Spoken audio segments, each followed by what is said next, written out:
Welcome to Aadhi's kitchen. இன்றைக்கி ஒரு சூப்பரான ஈஸியான ஆனால் ரொம்ப ரொம்ப டேஸ்டான ஒரு தொக்கு பார்க்க போகிறோங்க. இது கருவேப்பிலை தொக்கு. இந்த தொக்கு எப்படி செய்கிறதுன்னு நம்ம பார்க்குறதுக்கு முன்னாடி இது வரைக்கும் ஆதிஸ் கிச்சனை சப்ஸ்கிரைப் பண்ணாதவங்க ப்ளீஸ் சப்ஸ்கிரைப் பண்ணுங்கள். பக்கத்தில் இருக்கிற பெல் ஐக்கனையும் கிளிக் பண்ணிக்கோங்க. அப்போ தான் நான் போடுற வீடியோஸ் உடனுக்குடனாக உங்கள் மெயிலை தேடி வந்து சேரும். இப்போ வாங்க எப்படி செய்கிறதுன்னு பார்க்கலாம். ஒரு மிக்ஸி ஜாரில் 3 கைப்பிடி அளவுக்கு கருவேப்பிலை எடுத்துக்கிறேங்க. நல்லா கழுவிக்கோங்க. இந்த கருவேப்பிலை தொக்கு வந்து சாதம், தோசை, இட்லி, தயிர் சாதம் எல்லாத்துக்குமே ஒரு கலக்கலான காம்பினேஷன்.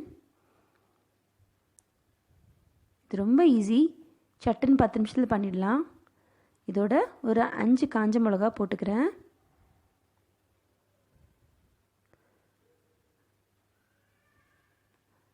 5 காஞ்ச மிளகா போட்டதுக்கப்புறமா 1 ஸ்பூன் அளவுக்கு மிளகு போட்டுக்கோங்க. மிளகு போட்டதுக்கப்புறமா ஒரு சின்ன நெல்லிக்காய் அளவுக்கு புளி எடுத்துக்கோங்க. இதோட கொஞ்சமாக தண்ணி ஊற்றி நல்லா அரைச்சிடுங்க. ஃபைன் பேஸ்ட்டாக இருக்கணும், அரைச்சிடுங்க. இப்போது ஒரு கடாய் எடுத்துட்டு அந்த கடாய் நல்லா காஞ்சதுக்கப்புறமா ஒரு 3 டேபிள் ஸ்பூன் அளவுக்கு எண்ணெய் ஊற்றிக்க போகிறோம், நல்லெண்ணெய். இதுக்கு நல்லெண்ணெய் தாங்க ஊற்றணும் இந்த தொக்குக்கு, அதுதான் டேஸ்ட்டு. நல்லெண்ணெய் பார்த்திங்கன்னா எந்த ஒரு பொருளையும் சீக்கிரம் கெட்டு போகாமல் வச்சுக்கிற ஒரு தன்மை இருக்குது. நல்லெண்ணெய் தான் ஊற்றணும், வேறு ஏதாவது ஊற்றுனீங்கன்னா டேஸ்ட் அவ்வளோவா நல்லா இருக்காது. எண்ணெய் நல்லா காஞ்சிடுச்சு. இப்போது இதில் 1 ஸ்பூன் அளவுக்கு கடுகு போட்டுக்கிறேன். கடுகு நல்லா பொரியணுங்க. கடுகு கருக விட்டுறாதீங்க. பொரிய ஆரம்பித்தோடனே சிம்மில் வச்சுடுங்க.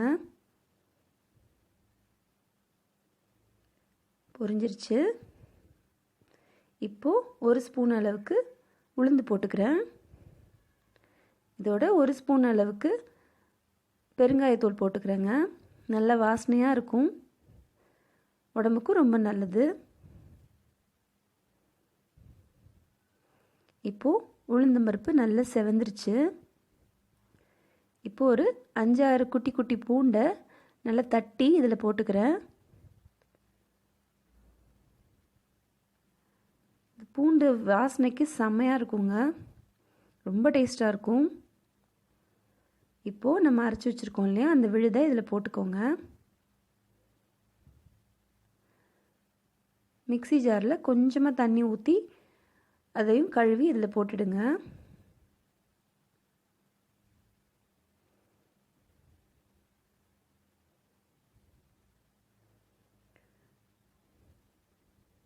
இப்போ நல்லா கலந்து விட்டுக்கோங்க. இது கொஞ்சம் நீங்கள் நிறைய பண்ணி வச்சுக்கிட்டீங்க அப்படின்னா ரொம்ப யூஸ்ஃபுல்லாக இருக்கும். 10 நாள் ஆனாலும் கெட்டு போகாது, ஃப்ரிட்ஜில் ஸ்டோர் பண்ணி வச்சுக்கலாம். நீங்கள் இதை வெறும்னா சாதத்தில் மிக்ஸ் பண்ணிங்கன்னா கருவேப்பிலை சாதம் ரெடி. தயிர் சாதத்துக்கு சாப்பிட்டிங்கன்னா ரொம்ப கலக்கலாக இருக்கும். சூடாக இட்லி தோசைக்கு சாப்பிடவும் செம்மையாக இருக்கும், டேஸ்ட்டாக இருக்கும். லைட்டாக கொதிக்க விடுங்க.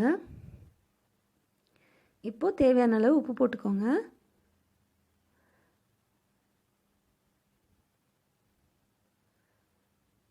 போட்டுட்டு நல்லா கலந்து விட்டுக்கோங்க. ஒர்க்கிங் உமன் அப்புறம் பேச்சுலர்ஸாக இருக்கிறவங்க இதை மாதிரி செஞ்சு வச்சுக்கிட்டிங்கன்னா ரொம்ப யூஸ்ஃபுல்லாக இருக்கும். இப்போது கடைசி ஃபினிஷிங் டச்சாக 1 ஸ்பூன் வந்து நாட்டு சக்கரை இல்லை வெல்லம் போட்டுக்கலாம். இல்லை வேண்டாம் அப்படின்னு நினைக்கிறவங்க அது அவாய்ட் பண்ணிக்கலாம். பட் நீங்கள் போட்டிங்கன்னா டேஸ்ட்டை எடுத்து கொடுக்கும். நல்லா கலந்து விட்டுக்கோங்க. இது நல்லா சுருளணும். பாருங்கள், எண்ணெய் எல்லாம் கசிஞ்சு வருது. ஒரு 10 நிமிஷத்தில் இந்த மாதிரி வந்துடும். நான் இன்னும் கொஞ்சம் லைட்டிங் போட்டு உங்களுக்கு காமிச்சிருக்கேன். ஆக்சுவல் கலர் இது தான்.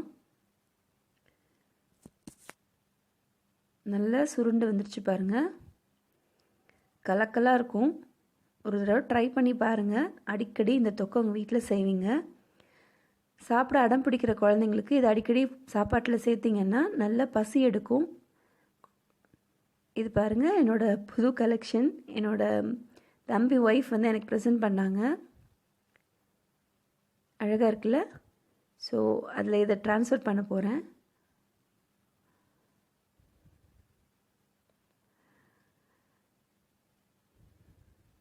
இது நீங்கள் செய்யும்போதே வீடு ஃபுல்லாக ஜம்முன்னு வாசனையாக இருக்கும். நான் கொஞ்சமாக செஞ்சுருக்கேன். நீங்கள் பல்காக கூட செஞ்சு ஸ்டோர் பண்ணி வச்சுக்கலாம். அந்த அளவுக்கு நீங்கள் காரம் புளிப்பெல்லாம் பார்த்து ஆட் பண்ணிக்கோங்க.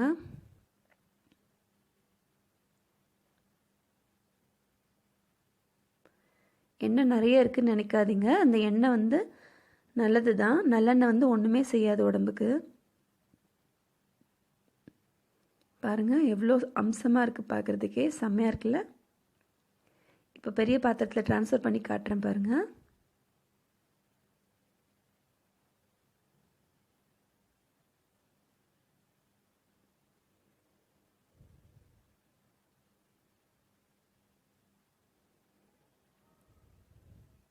பாருங்கள் எவ்வளோ கலக்கலாக இருக்குது.